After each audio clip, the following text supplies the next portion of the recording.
En la clase del otro día empezamos a ver los principales géneros periodísticos y hablamos en concreto de los géneros informativos y estuvimos hablando de la noticia como el género informativo más importante, porque los telediarios están formados de noticias y la mayor parte de los periódicos incluyen noticias. La mayor parte del periódico está formado por noticias.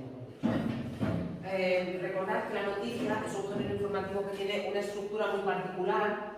Ya sabéis que las noticias son siempre de actualidad, no tiene sentido publicar una noticia de algo que haya pasado hace 3 meses, excepto que algo haya hecho revivar el interés por ese asunto, si no las noticias son pues eso, siempre del día anterior o de hace 2 días como máximo.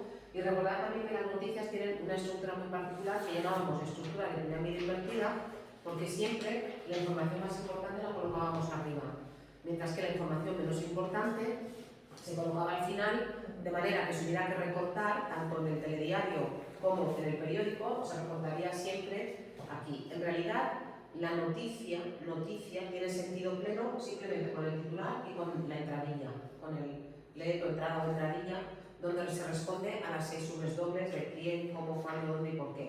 Luego también hay mucha gente que simplemente lee el titular, esa parte de entradilla, y ya el resto de la noticia, como ya es ampliación de lo que se ha dicho, pues en realidad no sería necesario, ¿no? Recordad también que os dije que uno de los problemas con el que nos encontramos hoy en día es el problema de las noticias falsas, y de cómo los bulos que circulan por internet imitan muy bien la forma y también el lenguaje de los periódicos, y lo imitan hasta tal punto que cuando uno ve esto, pues uno podría llegar a creer que estamos delante de una noticia real. Ya os dije el otro día que cada vez, es cierto que cada vez este tipo de mensajes, estas noticias falsas, cada vez son más sofisticadas, pero que sí que hay unos elementos que nos tienen que indicar o nos tienen que hacer, como mínimo, que son una alarma en nuestra cabeza. Una pregunta, María Antonia. El otro día explicabas, por ejemplo, cuando hay un bulo que tú lo ves en la prensa, cómo lo podías identificar, ¿no? Pero, por ejemplo, en internet, pues también, pero si tú ves un bulo en televisión, o sea, ¿cómo puedes identificar las noticias en la televisión cuando es o no un bulo? Que creo que es más... Hombre, yo lo que haría siempre es buscar otra fuente. Buscar otra fuente. Si ellos te están diciendo, yo qué sé, un bulo, ¿no? En televisión, ¿no?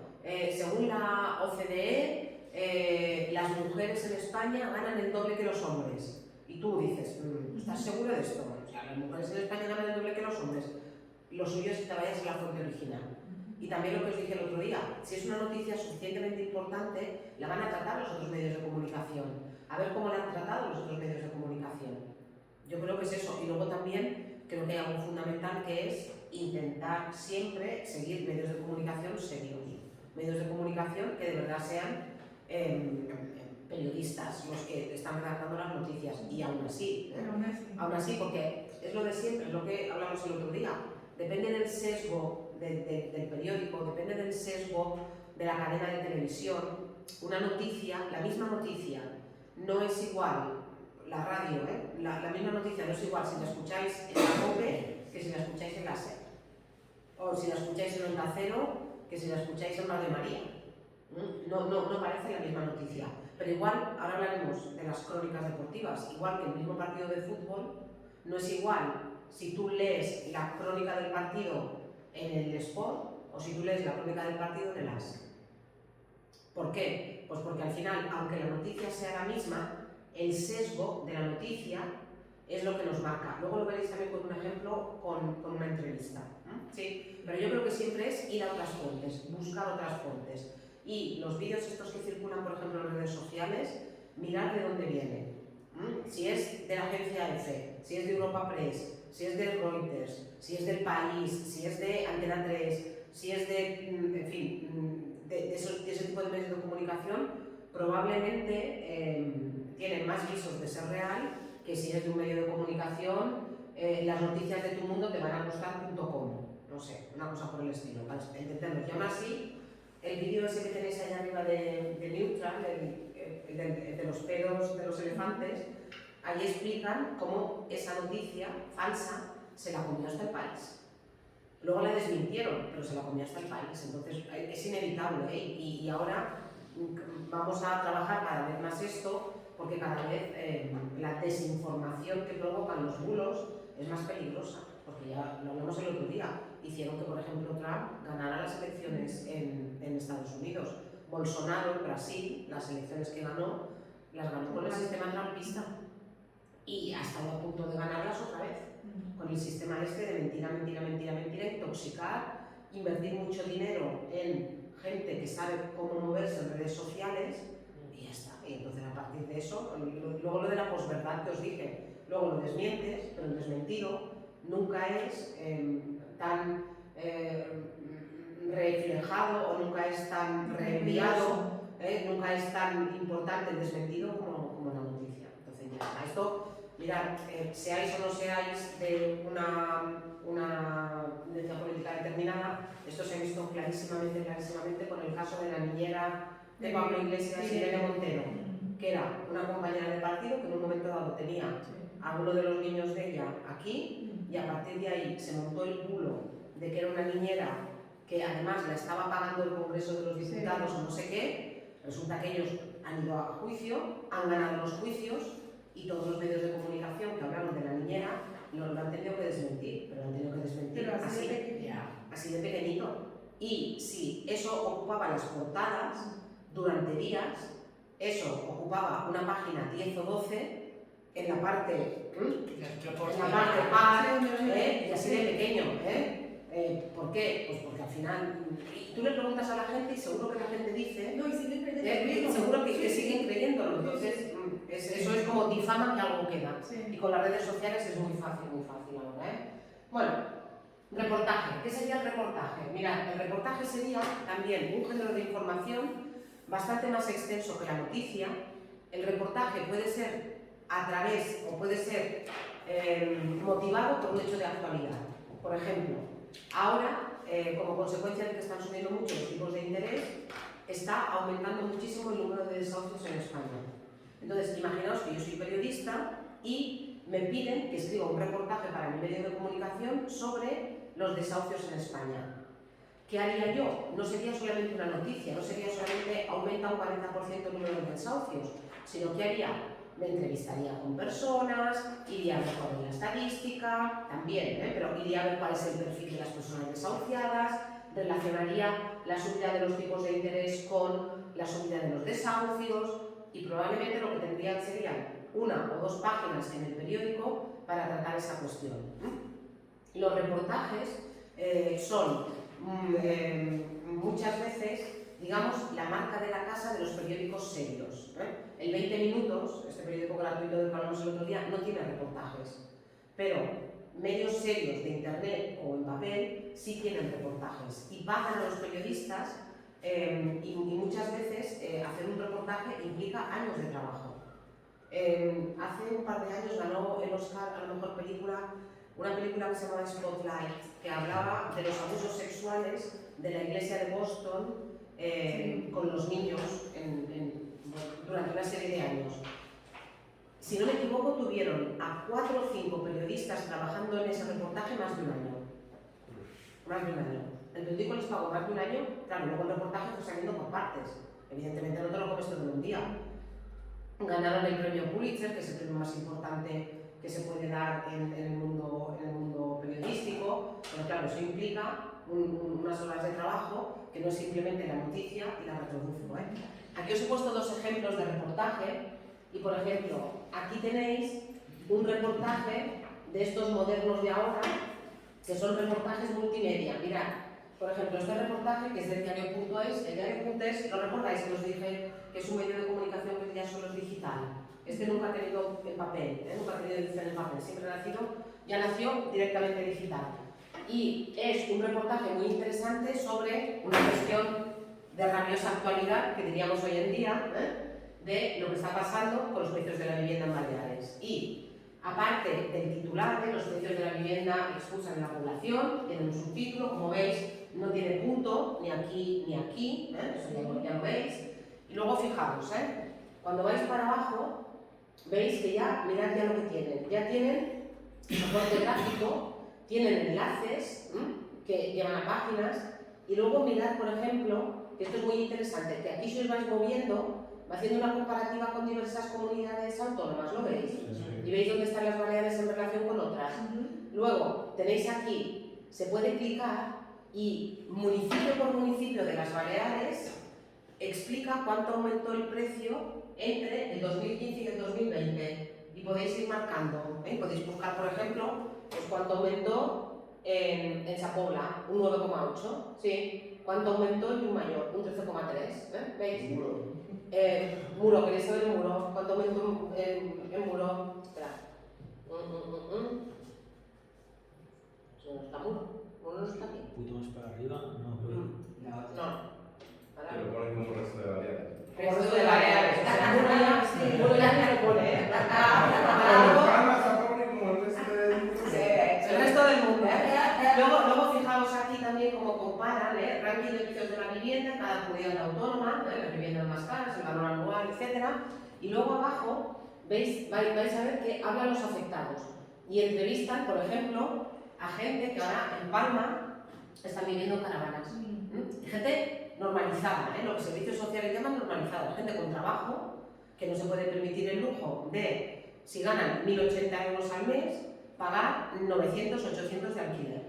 Entonces viven en caravanas y ya está viendo, hay aparcamientos en Palma, por ejemplo en Somos, donde ya hay más de una docena de caravanas de gente que vive allí todo el año, y ya os digo, gente normalizada, o sea, gente con un trabajo, son personas solas, no hay familias, pero esperaros, que en Estados Unidos muchísima gente y familias viven en caravanas, porque no pueden acceder a la vivienda. Bueno, entonces veis lo que es un reportaje, ¿verdad? Entonces, el reportaje permite una ampliación, o el reportaje permite una extensión que la noticia no permite, pero eso implica que tienes una redacción con periodistas bien pagados y que tú inviertes, y que eso es como una marca de calidad del periódico. Nosotros hacemos reportajes. Aquí os he puesto también un enlace a un reportaje en papel, que es este, que es del Mundo. ¿Veis? Esto sería un reportaje.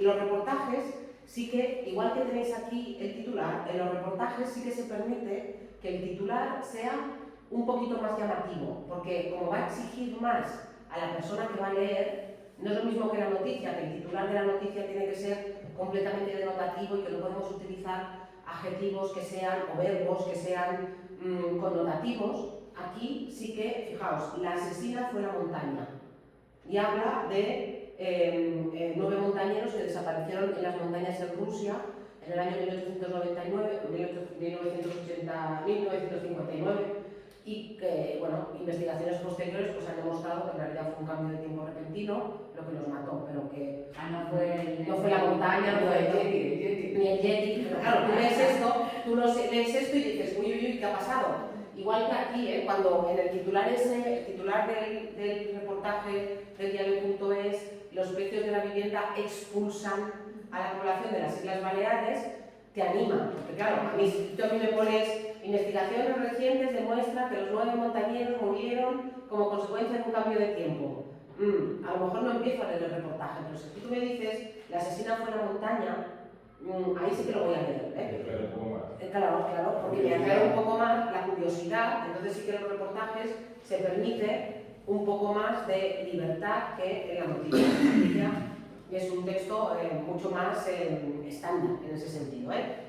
Si hablamos ahora de los géneros de opinión, fijaos, hasta ahora hemos hablado de los géneros informativos, pero todos los periódicos, en papel o online, tienen secciones en las que los periodistas opinan, o también personas de reconocido prestigio opinan, o los lectores también publican sus opiniones, de una forma o de otra. Ahora hablaremos. Estas secciones de opinión se distinguen de las secciones de información. ¿Por qué? Bueno, en primer lugar, porque como es opinión, lo que nos vamos a encontrar son básicamente textos argumentativos. Digo básicamente porque luego vemos que la entrevista no es un texto argumentativo, pero que también la entrevista puede ser de opinión, pero son básicamente textos argumentativos. Y nos vamos a encontrar casi siempre, excepto en un caso, con el nombre de la persona que está dando la opinión y muchas veces incluso con la foto de la persona que está dando la opinión. Porque eso es opinión de esa persona que está escribiendo, no es del periódico. Así como en las noticias muchas veces nos encontramos con el nombre del periodista, o pone directamente F, o pone redacción, ¿sí? En el caso de opinión, excepto en un caso muy concreto, que luego veréis por qué, pone siempre quién ha escrito ese texto en el que lo que nos vamos a encontrar es un punto de vista de un periodista o de una persona experta en algún tema de más o menos actualidad que expone justamente su visión sobre algo que está pasando o algo que ha pasado, ¿no? Si os fijáis, aquí empiezo con la entrevista. La entrevista en realidad, como os dije el otro día, podría estar tanto dentro de los textos informativos como de los textos de opinión, como de los textos argumentativos, como de los textos mixtos. ¿Recordáis que os lo dije, verdad? Sí. Y hablamos de las entrevistas que hace Pablo Motos o de las entrevistas de Jordi Évole, en realidad hay muy pocas entrevistas que sean objetivas. Hay muy pocas entrevistas que sean meramente informativas. Os voy a poner aquí un caso de un ejemplo que tenéis aquí. Fijaos en esta entrevista. Es una entrevista a un rapero y dice la entrevista: quise ser narco, me salvaron mis padres y el rap. Y después dice: ingresó en prisión por no presentarse a un juicio por robo con intimidación. Al salir se hizo rapero flamenco. Hoy es profesor de instituto. ¿Vale? Esto es una entrevista. Luego, en las entrevistas, la estructura siempre es un titular. Normalmente en el titular se entrecomilla algo que ha dicho la persona entrevistada. Aquí lo tenéis. Después hay una parte que es una parte expositiva. Aquí sería el subtítulo y después el primer párrafo. ¿Lo veis? Sergio López hace el seudónimo que inventó, se crió los pajaritos, una barriada de Sevilla, tal. Y después viene la parte de pregunta-respuesta. ¿Vale? Fijaos, si en lugar de este titular tenéis el exdelincuente reconvertido en profesor de instituto y tenéis después la misma entrevista, solamente con el titular ya estáis predisponiendo al lector de una forma o de otra. Aquí, simplemente leyendo el titular, tú sabes que te vas a encontrar con una entrevista en la que la entrevistadora está del lado del personaje entrevistado.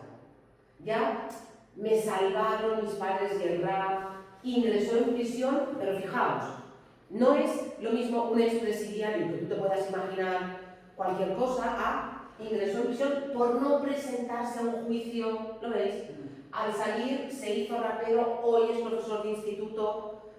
En realidad tú dices, en esta redacción no hay nada que no ha puesto un adjetivo como maravilloso o como inspirador o como... no hay ningún adjetivo de eso, pero ese titular ya nos está diciendo que esa persona está a favor de ese rapero. ¿Me entendéis a lo que me refiero con que las entrevistas al final muchas veces son géneros de opinión? Luego la entrevista, claro, no es lo mismo que tú le preguntes cómo se sale de eso, cómo llegaste a eso, qué consejos se pueden dar a alguien. Y fijaos además cómo termina la entrevista. Bueno, nombre de la entrevistadora, foto de la entrevistadora, fecha de la entrevista, ¿lo veis? Datos muy claros, ¿sí? Y fijaos cómo termina la entrevista. Luego la foto también le favorece mucho. Mirad, ¿qué le diría hoy a esos chavales a los que atracó? Que lo siento muchísimo, que estaba en un mal momento en mi vida y que si necesitan algo, aquí estoy. Claro, o sea, te doy la oportunidad de que termines la entrevista, no de que termines la entrevista con cómo fue tu experiencia en la cárcel, sino que termines la entrevista pidiendo perdón, pidiendo disculpas, que es exactamente lo que hace. Incluso, ¿qué le diría al padre de un alumno al que le preocupa este pasado? Intentaría explicarle que existen las segundas oportunidades y que aunque haya estado en prisión, soy una mala persona. ¿Lo ves? O sea, es una entrevista que uno la lee y puede pensar, es una entrevista objetiva. Pero no, aquí detrás hay muchísima opinión. Y esta es de las discretas. Porque ya os digo, o sea, pensad en lo que hace Jordi Évole, pensad en lo que hace Pablo Motos y pensad en lo que hace Bertino Osborne. O sea, que como le guste el entrevista, o lo que hace Ana Pastor. como les guste el entrevistado, O listo. efectivamente, o visto, como les guste el entrevistado, la entrevista es completamente diferente a si el entrevistado no les gusta. Y vosotros, Porque con preguntas como con más aprieto. claro, otra cosa, muchas de las entrevistas estas, sobre todo a presidentes de gobierno, actores de primer nivel, las preguntas están pactadas. El jefe de prensa, no os creáis que Tom Cruise se sienta en una sala de prensa o se sienta cara a cara con un periodista y el periodista le puede preguntar lo que quiera.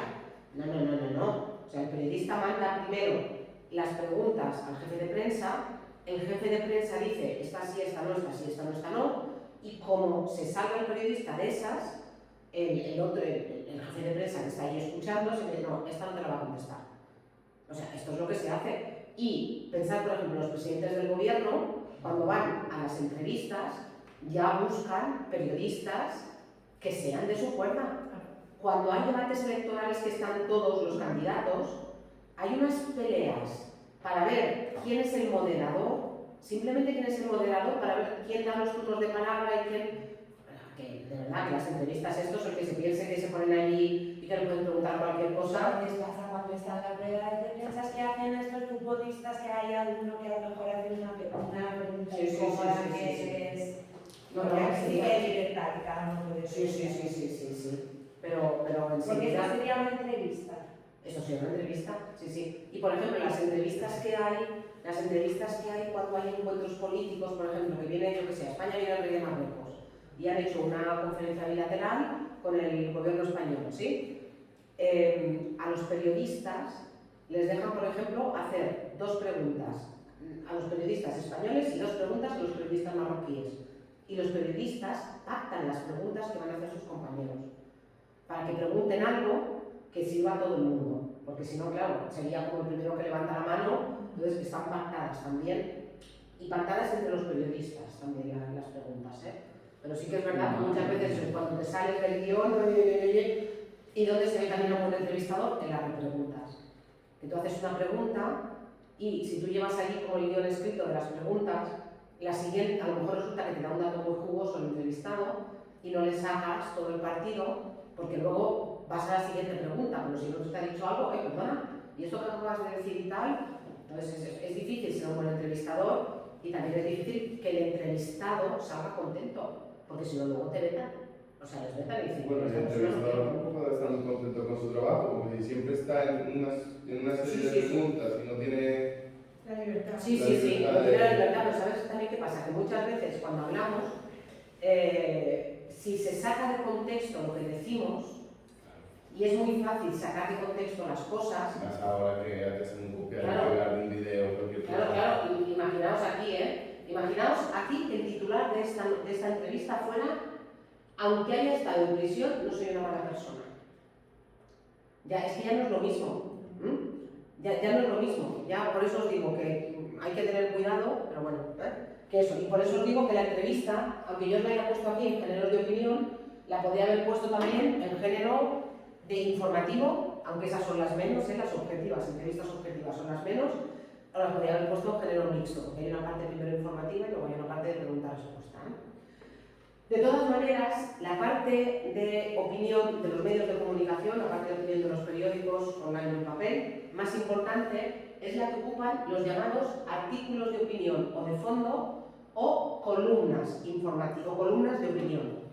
Es lo mismo, un artículo de opinión, un artículo de fondo o una columna son lo mismo. La única diferencia es que la columna ocupa solamente una columna, mientras que el artículo de opinión puede ocupar más de una columna e incluso puede ocupar una página. No sé si alguien compra el periódico, ¿cuál es? El Diario de Mallorca, que hay XL, que escribe Arturo Pérez Reverte, ocupan una página entera, los artículos de opinión ocupan una página entera. Entonces, la única diferencia, ya os digo, es que la columna es solo una columna. Si veis, por ejemplo, el Diario de Mallorca, la parte de detrás del Diario de Mallorca hay una columna que siempre escribió Matías Vallés o Juan José Millas. Y es un artículo de opinión que en lugar de ocupar más de una columna, es solamente una columna.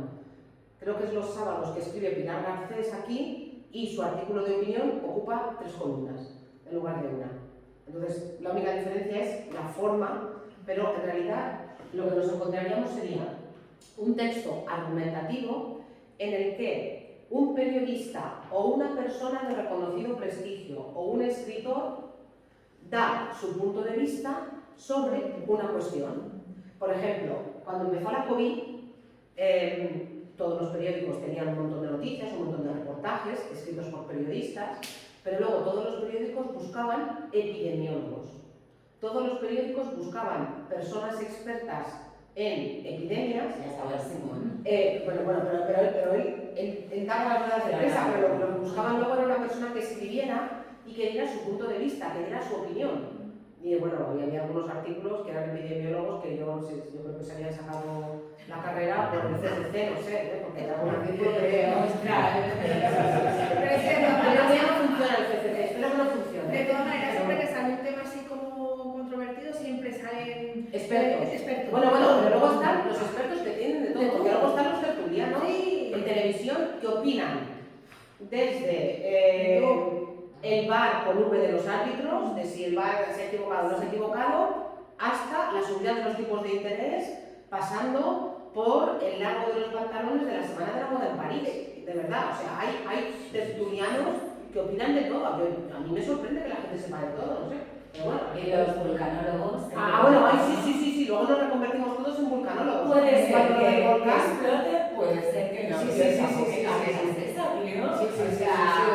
fin. Bueno, voy a haber dicho yo. Eso decía yo cada día y yo era vulcanóloga. Vale, os recuerdo, los artículos de opinión aparecen siempre firmados. Este es un ejemplo, y muchas veces incluso aparece hasta la fotografía de la persona que firma el artículo de opinión.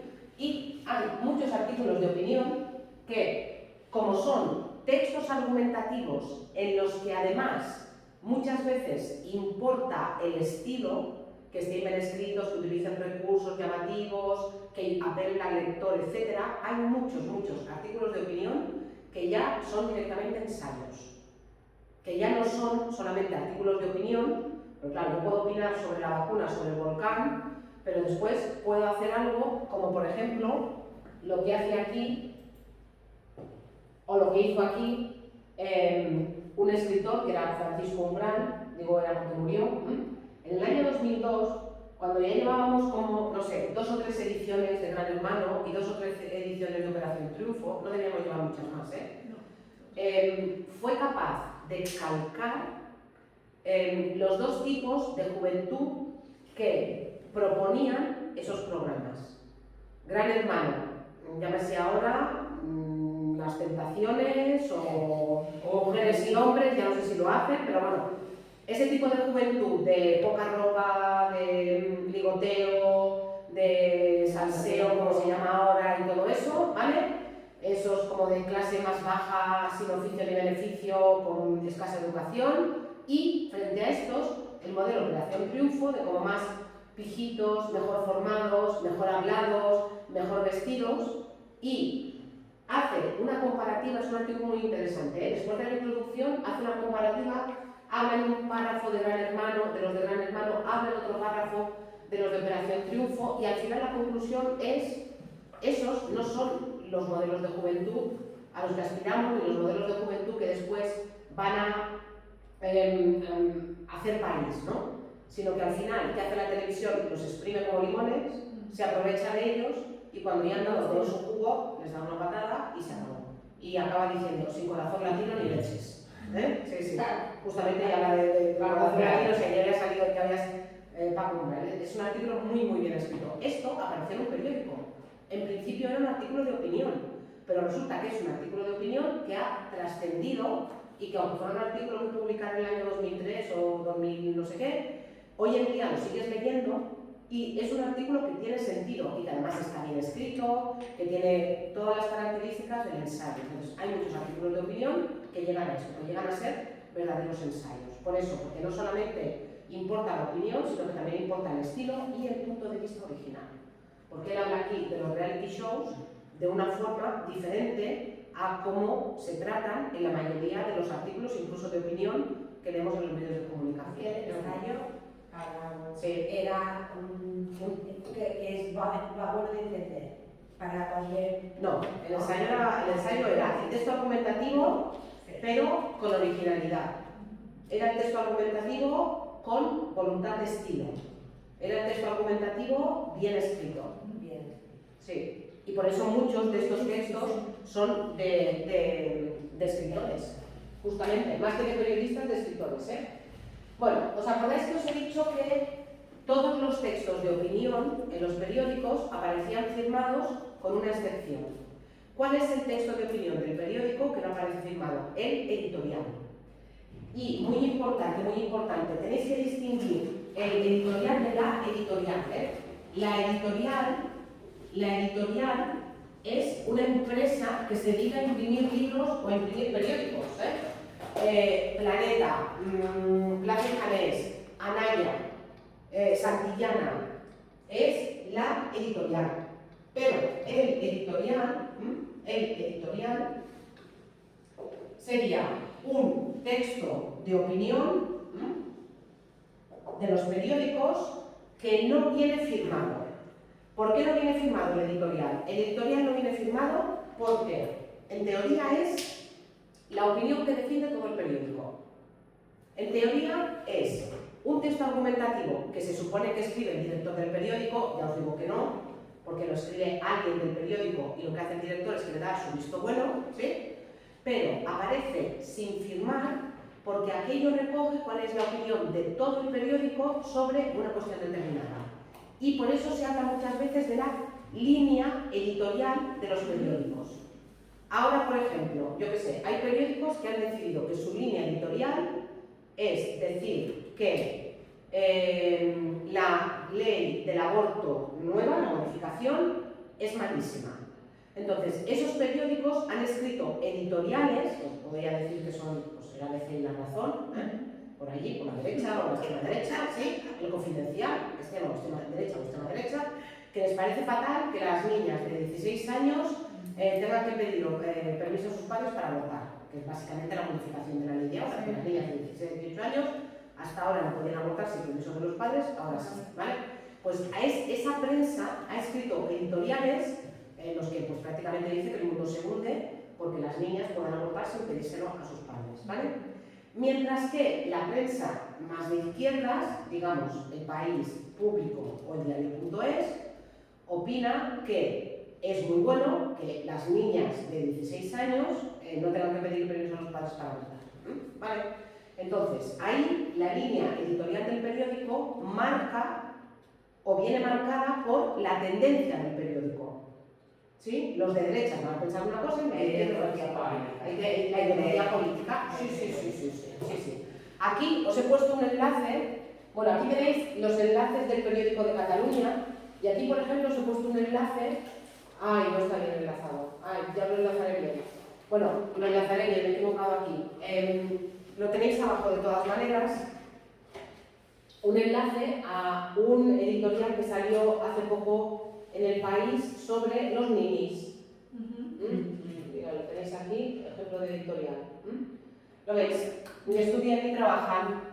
Y veréis que es un texto argumentativo en el que el periódico El País, ¿sí?, da su punto de vista sobre por qué hay tanta gente en España joven que ni estudia ni trabaja, y también proponen algunas soluciones y proponen formas de enfocar el problema, porque es un texto argumentativo. ¿Sí? Hay periódicos, por ejemplo El País, siempre cada día publica dos editoriales, uno internacional, uno de temática internacional y uno nacional. El Última Hora siempre publica también cada día dos editoriales, uno siempre de temática local o de Baleares, digamos, y otro de temática nacional o internacional. El Diario de Mallorca no publica editoriales normalmente, solamente los publica cuando hay algún hecho muy importante. Yo qué sé, cuando se cayeron las Torres Gemelas, cuando España ganó el Mundial, cuando hay elecciones, pero no publican sistemáticamente como el resto de los periódicos editoriales. Y si ahora clicáis en el editorial del diario, en el enlace de los editoriales que tenéis aquí, a ver si soy capaz de hacerlo, géneros periodísticos, perdonad. Aquí vais a ver, por ejemplo, los últimos del periódico de Cataluña. Mirad, y los últimos del periódico de Cataluña son que es sobre un año, sobre la guerra de Ucrania, ¿Lo veis? Un editorial sobre la guerra de Ucrania y un editorial sobre los casos de acoso sexual en la universidad. Entonces, Pero, ¿es una foto esto? No, clicad, no, os he puesto, no, de hecho la foto es solamente para que entréis para que entréis luego en el editorial.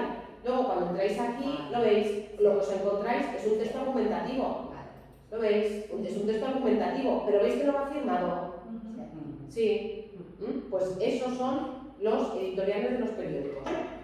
¿Queda claro? Sí. Vale. Si yo soy lector de un medio de comunicación, ¿cómo me puedo poner en contacto con el medio de comunicación? ¿Cómo puedo publicar mi opinión en el medio de comunicación? Tradicionalmente, las opiniones de los lectores llegaban a los medios de comunicación a través de una sección que se llamaba cartas al director. Las cartas al director se las mandabas al director del periódico, pero la idea era que se publicaran. No le pedías al director del periódico que hiciera nada. En realidad, lo que tú dabas era tu opinión para que otros lectores del periódico pensaran o supieran cuál es tu punto de vista. Imaginaos, por ejemplo, que yo ahora cojo el tren cada día de Sa Pobla y desde que es gratuito, resulta que el tren va hasta arriba y la gente linda no se puede subir, que es algo que está pasando, ¿sí? Vale, pues yo, como usuaria del tren, escribo una carta al director para exponer lo que está pasando y para que otras personas que no lo sepan sean conscientes de ello. ¿De acuerdo? Pero lo que tú pones es a raíz de una noticia que has leído ahora iba. Lo que te has informado Ahora para que iba. Dos cosas. En general, la mayoría de cartas al director hacen referencia a algo que ha publicado antes el periódico, pero muchas veces no. Hay muchas cartas al director que son temas espontáneos. ¿Y recordáis que os dije que la palabra mileuista, que no existía en castellano, salió de una carta al director? Fue una chica que decidió que iba a utilizar esa ventana de las cartas al director para acuñar una palabra que hasta entonces no había existido, pero la intención de ella era dar a conocer su situación a otras personas, no venía a raíz de algo que se había publicado antes. Son también textos argumentativos más cortos y antes era muy difícil que los periódicos en papel te publicaran cartas al director, porque tenían muy poquito espacio. Era muy difícil que El País te publicara una carta al director o que el Diario de Mallorca te publicara una carta. Pero ahora, como son online, los periódicos online tienen mucho más espacio. Y entonces, por ejemplo, si clicáis en este enlace que tenéis aquí, vais a encontraros con un montón de cartas. Ya no las llaman cartas al director, ya las llaman cartas de los lectores, pero es lo mismo. Por ejemplo, esta de aquí, las reivindicaciones de los sanitarios son las de todos. Pues os podéis imaginar que va a ser una carta de una persona que está a favor de las huelgas que están haciendo los sanitarios y habrá escrito un texto argumentativo corto. Las cartas al director suelen ser cortas, si clicáis aquí, lo veis. Aquí tenéis, y si os fijáis, es un texto argumentativo, mirad solamente cómo acaba. Y veis también que hay preguntas. ¿Cómo es posible que nos hayamos olvidado del personal sanitario? Y mirad cómo acaba. Tenemos que apoyarlos en todas sus reivindicaciones y arroparlos en sus manifestaciones. Sus reivindicaciones son las de todos. Es un texto claramente argumentativo. ¿Vale?